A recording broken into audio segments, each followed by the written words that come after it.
السلام عليكم ورحمة الله. الحمد لله نحمده ونستعينه ونستغفره ونؤمن به ونتوكل عليه ونعوذ بالله من شرور أنفسنا ومن سيئات أعمالنا. من يهده الله فلا مضل له ومن يضلله فلا هادي له. ونشهد أن لا إله إلا الله وحده لا شريك له. ونشهد أن سيدنا وسندنا وحبيبنا ومولانا محمدا عبده ورسوله الذي أرسله الله تعالى بالحق بشيرا ونذيرا وداعيا إلى الله بإذنه وسراجا منيرا. فقد قال الله تعالى في كلامه المجيد وفرقانه الحميد.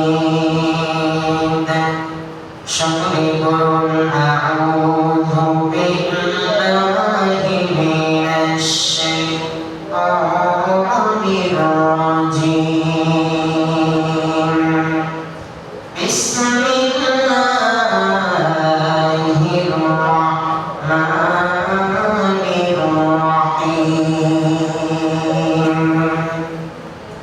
إن الله وملائكته يصلون على النبي يا أيها الذين آمنوا صلوا عليه وسلموا تسليما. اللهم صل على مولانا محمد وعلى آل سيدنا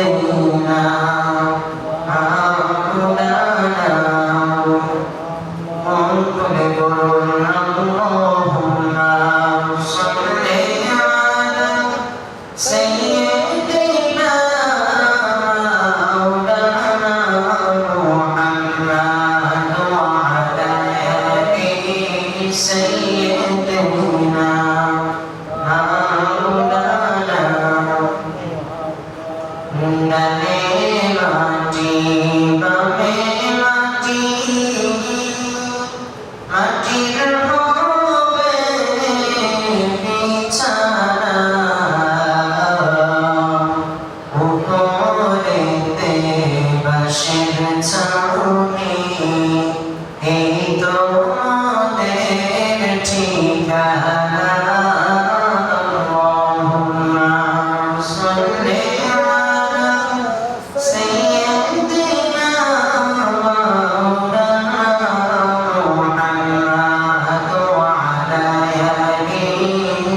لا إله إلا الله محمد رسول الله صلى الله عليه وسلم الحمد لله আল্লাহ রাব্বুল আলামিনের দরবারে অসংখ্য অগণিত শুকরিয়া আদায় করছি যে মহান মালিক আমাদেরকে ভালো রেখে সুস্থ রেখে পবিত্র শুক্রবার দিন জুমার দিন সকলের আগেভাগে জুমার নামাজ আদায় করার জন্য আপনাদের পর মসজিদে আসার বসার এবং কোরআন ও হাদিস থেকে কিছু আলোচনা শোনার তৌফিক দান করেছেন। এই জন্য আমরা সকলেই মনিবের দরবারে শুকরিয়া আদায় করি, সকলেই বলি আলহামদুলিল্লাহ। লক্ষ কোটি দরুদ সালাম পেশ করছি বিশ্ব মানবতার মহান মুক্তির দূত, বিশ্ব নেতা, বিশ্ব নবী, নবীদের সভাপতি জাহানের বাদশাহ নবী মুহাম্মদুর রাসূলুল্লাহ সাল্লাল্লাহু আলাইহি ওয়াসাল্লামের রওজাতুল আতহার সোনার মদিনা। সম্মানিত হাজির, আজকে আলোচনার বিষয় হলো জামাতে নামাজ পড়ার গুরুত্ব এবং ফজিলত এবং তাকবীরুল্লাহর সাথে নামাজ পড়লে যে ফজিলত হয়, যে আল্লাহ যে পুরস্কার দান করে, এর উপর আলোচনা হবে ইনশাআল্লাহ। সম্মানিত হাজির, আমরা কোরআন যতটুকুই বুঝি না কেন, যেখানে সালাত শব্দ আমরা উচ্চারণ করি তখনই আমরা বুঝতে পারি এখানে আল্লাহ নামাজের কথা বলেছেন, যে বলো ঠিক কিনা। আল্লাহ রাব্বুল আলামিন সূরাতুল বাকারার মধ্যে বলেন, জামাতের গুরুত্ব নিয়ে আল্লাহ আয়াত নাযিল করে বান্দাকে জানিয়ে দিয়েছেন জামাতের যে কত বড় ফজিলত। আল্লাহ বলেন, ওয়া আকিমুস সালাতা ওয়া আতুজ যাকাতা ওয়ারকাউ মা'আর রাকিঈন। ও বান্দারা শোনো, তোমরা দুনিয়াতে নামাজ কায়েম করো, ওয়া আকিমুস সালাতা এবং ওয়া আতুজ যাকাতা, নামাজ কায়েম করো এবং তারপরে যাকাত প্রদান করো। এই মানে নামাজ কায়েম করা হলো মানে একা একা নামাজ পড়লে নামাজ কায়েম হবে না, পরিবারের সবাইকে নিয়ে, এলাকার যত যারা নামাজে আসতে পারে না তাদেরকে সহ নামাজে একসাথে জামাতে নামাজ পড়লেই তখন নামাজ কায়েম হবে। এটাই আল্লাহ বুঝাইছে যে আযান হয়ে যাবে, দোকান বন্ধ হয়ে যাবে, আযান হয়ে যাবে, কৃষকের ক্ষেত খামারের কাজ বন্ধ হয়ে যাবে, সবাই একসাথে দৌড়ে নামাজের দিকে আসবে। যখন সবাই এভাবে নামাজ পড়তে শুরু করবে তখনই হবে দুনিয়াতে নামাজ কায়েম করা। আল্লাহ এই আয়াতটি বুঝিয়েছে। নামাজ কায়েম করার পর আল্লাহ বলছে যাকাত প্রদান করো এবং ওয়ারকাউ মা'আর রাকিঈন, এবং রুকুকারীদের সঙ্গে তোমরা রুকু করো। এর মানে নামাজটা করতে হবে জামাতের সাথে, জোরে বলুন ঠিক কিনা। রুকুকারীদের সঙ্গে আল্লাহ রুকু করতে বলেছে। ইচ্ছাকৃতভাবে জামাত ছেড়ে দিলে নামাজের হক আদায় হবে না, মাঝে মধ্যে জামাত ছুটে যেতে পারে, সেটা ভিন্ন কথা। ওয়ারকাউ মা'আর রাকিঈন, আল্লাহ বলছেন জামাতের সাথে তোমরা নামাজ আদায় করো। আর একা নামাজ পড়ার চাইতে জামাতে নামাজ পড়লে 27 গুণ বেশি সওয়াব আল্লাহ তাআলা আমলনামায় দান করে। জোরে বলুন সুবহানাল্লাহ। আল্লাহ রাব্বুল আলামিন, আমরা যে ঈমানদার, আমরা যে ঈমান এনেছি, একটা মানুষ ঈমান আনে কিভাবে? আমরা কালিমার মাধ্যমে, কালিমা পড়ে, কালিমা ঘোষণা দিয়ে একটা মানুষ ইসলামের মধ্যে, ঈমানের মধ্যে প্রবেশ করে। জোরে বলুন ঠিক কিনা। আর ঈমান আনার পরে সবচাইতে গুরুত্বপূর্ণ যে আমল, যে ইবাদত হচ্ছে আল্লাহর কাছে প্রিয়, সেটা হচ্ছে 5 ওয়াক্ত নামাজ। জোরে বলুন সুবহানাল্লাহ। ঈমান আনার পর সবচাইতে গুরুত্বপূর্ণ আমল হচ্ছে নামাজ। এই নামাজের কথা আল্লাহ রাব্বুল আলামিন কোরআন শরীফের মধ্যে 82 বার বলেছেন। এতবার আল্লাহ অন্য কথা বলেন নাই, নামাজের কথা এতবার বলেছে। বিশ্বনবী যখন মৃত্যু শয্যায়, তখনও আল্লাহ নবী তখনও উম্মতের নামাজের কথা চিন্তা করেছে। আসসালাত আসসালাত, আমার নামাজ, আমার নামাজ, আমার উম্মতের নামাজ যেন ছুটে না যায়। এজন্য জামাতের যে কত বড় গুরুত্ব, ও বন্ধুরা, নামাজ এমন একটা ইবাদত, মুসলমান এবং কাফেরের মধ্যে পার্থক্যটা নাই হলো নামাজ।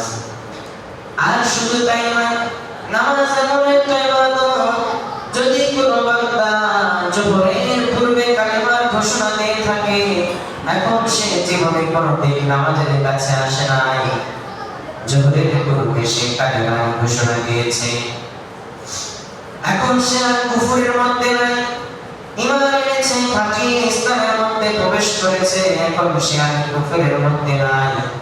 এমন সময় মুয়াজ্জিন যখন জোহরের আযান দিয়েছে, বলুন তো ওই বান্দার উপর তখন খরচ কি?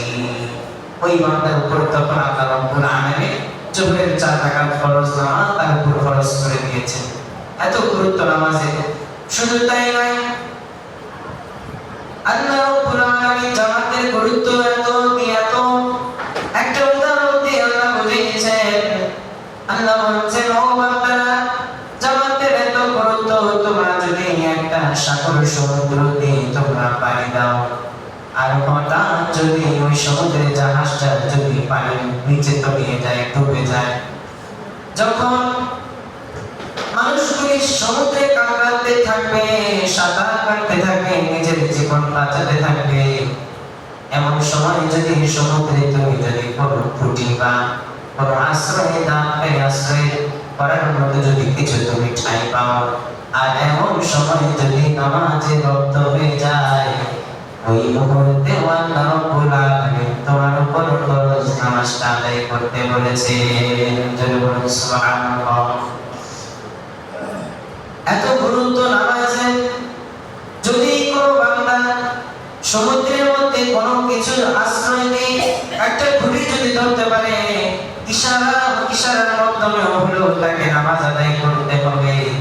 আর যদি সে নামাজ আদায় না করে, তাহলে সে গুনাহগার হয়ে যাবে।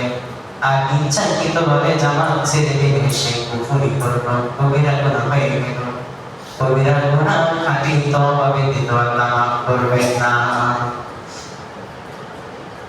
আল্লাহ রাব্বুল আলামিন বলেন, ও বন্ধু শোনো, নামাজ এমন একটা ইবাদত, আল্লাহ রাব্বুল আলামিন যেই দিন হাসরের ময়দান কায়েম করে দিবেন, যেই দিন সূর্য মাথায় হাত উপরে এসে পড়বে, এত কঠিন ভয়াবহ মুহূর্তে আল্লাহ রাব্বুল আলামিনের আরশের ছায়া ছাড়া আর কোনো ছায়া থাকবে না। ওই আরশের ছায়ার মধ্যে আল্লাহ রাব্বুল আলামিন দুনিয়াতে 7 শ্রেণীর লোককে আল্লাহ ছায়া দান করবেন। তার মধ্যে এক শ্রেণীর লোক হলো যারা নিয়মিত 5 ওয়াক্ত নামাজ আদায় করেছে। সুবহানাল্লাহ। এত বিভীষিকাময় কিয়ামতের দিন আল্লাহ ঘটনা ঘটাবেন। আল্লাহ সূরা আবাসের মধ্যে কোরআনের আয়াত নাযিল করে বান্দাকে বলেন, ইয়াউমা ইয়াফিরুল মারউ মিন আখিহি ওয়া উম্মিহি ওয়া আবিহি। ইয়াউমা ইয়াফিরুল মারউ মিন আখিহি, কিয়ামতের দিন হাসরের ময়দানে নিজের আপন ভাই এক ভাই আপন ভাইকে চিনবে না। এক ভাই আরেক ভাইকে দেখে দৌড়াইতে থাকবে, পরিচয় দিবে না। ওয়া উম্মিহি ওয়া আবিহি, পিতা তার ছেলেকে চিনবে না, ছেলে তার বাবাকে চিনবে না। এত বিভীষিকাময় ঘটনা হবে। পিতা তার ছেলেকে চিনবে না, ছেলে তার বাবাকে চিনবে না। ওয়া সাহিবাতিহি ওয়া বানিহি, এবং স্ত্রী তার স্বামীকেও চিনবে না, স্বামী তার স্ত্রীকেও চিনবে না। যদি ছেলে অথবা মেয়ে মার কাছে যে বলে, মা, দুনিয়াতে তুমি আমাকে কত কষ্ট করে লালন পালন করেছো, আজকে একটা নেকির জন্য আমি জাহান্নামী হয়ে যাচ্ছি, ও মা, আমাকে একটা নেকি দিয়ে সাহায্য করো। মা তখন বলবে, দুনিয়াতে আমার কোনোদিন বিয়ে হয় নাই, আমার তো কোনো সন্তানাদি ছিল না। যারা ইয়ানাফসি করতে থাকবে, এত পেরেশান হয়ে থাকবে, যারা জাহান্নামী হয়ে যাবে, তাদের মস্তকগুলি সূর্যের আলোতে গলে গলে টকবক করতে থাকবে, টকবক করে শরীর বেয়ে মস্তকগুলি করতে থাকবে। নিচের দিক তাকানোর কোনো সুযোগ থাকবে না। তাদের ঘাম এত হবে, ঘামের মধ্যে তারা সাঁতার কাটতে থাকবে, এক অপরের দিকে তাকানোর কোনো সুযোগ থাকবে না। ওই কঠিন মুসিবতের সময় আল্লাহ বলছেন যদি কোনো বান্দা 5 ওয়াক্ত নামাজ আদায় করে আমি ওই বান্দাদেরকে আমি আলাদা করে করে আমার আরশের নিচে ছায়া দান করব। জয় বলুন সুবহানাল্লাহ। শুধু তাই নয়, আল্লাহ রাব্বুল আলামিন বলেন যদি কোনো বান্দা তাকবীরুল্লাহর সাথে 5 ওয়াক্ত নামাজ 40 দিন যাবত কেউ তাকবীরুল্লাহর সাথে একাধারে নামাজ আদায় করে আল্লাহ রাব্বুল আলামিন ওই বান্দার নামটা আল্লাহর ওলির খাতায় উঠায় নেয়। জোরে বলুন সুবহানাল্লাহ। আর আল্লাহর ওলিরা বিনা হিসাবে তারা জান্নাতি। জোরে বলুন সুবহানাল্লাহ। আমরা সবাইকে চাই না আল্লাহর ওলি হতে? আল্লাহ বলছেন যেখানে 40 জন মানুষ থাকে সেখানে একজন আল্লাহর ওলি থাকে। আর আল্লাহর ওলি যারা তারা কোনোদিন নামাজ কাজা করতে পারে না। 40 দিন যাবত ইমাম সাহেবের সাথে ইমাম সাহেব যখন তাকবীরুল্লাহ বলে আল্লাহু আকবার বলে তার সাথে সাথে যদি কোনো বান্দা নিয়ত বাঁধতে পারে এভাবে 40 দিন একটানা, তাহলে আল্লাহ রাব্বুল আলামিন ওই বান্দার নামটা আল্লাহর ওলির খাতায় লিখে দেন। জোরে বলুন সুবহানাল্লাহ। আমরা সকলেই জামাতে নামাজ পড়তে রাজি আছি না ইনশাআল্লাহ? আমরা যেখানেই থাকি না কেন আযান হয়ে গেলে 5 মিনিট লাগে মাত্র জামাতে নামাজটা আদায় করতে। নামাজের যে আমরা যদি নিয়মিত 5 ওয়াক্ত নামাজ আদায় করি আল্লাহ রাব্বুল আলামিন আমাদের সারা দুনিয়ার পেরেশানি আল্লাহ দুনিয়ার দূর করে দিবেন। জোরে বলুন সুবহানাল্লাহ। রিজিকের ব্যবস্থা আল্লাহ করে দিবেন। জোরে বলুন সুবহানাল্লাহ। আল্লাহ রাব্বুল আলামিন আমাদের সকলকে তাকবীরুল্লাহর সাথে 5 ওয়াক্ত নামাজ মসজিদে এসে জামাতের সাথে সকলকে আদায় করার তৌফিক দান করুন। আমিন। ওয়া আখিরু দাওয়ানা আলহামদুলিল্লাহি রাব্বিল আলামিন। যারা সুন্নাত পড়েন তারা তওবার জন্য সুন্নাত আদায় করুন।